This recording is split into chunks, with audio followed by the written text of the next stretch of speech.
Mã số 1 gà cú tơ chân vàng ha, tai tốt lông mới,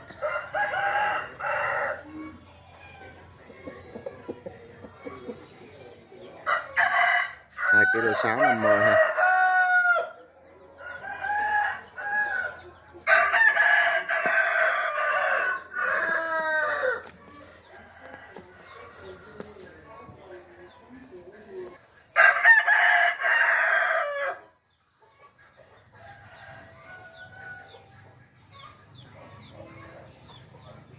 Hai kg 650.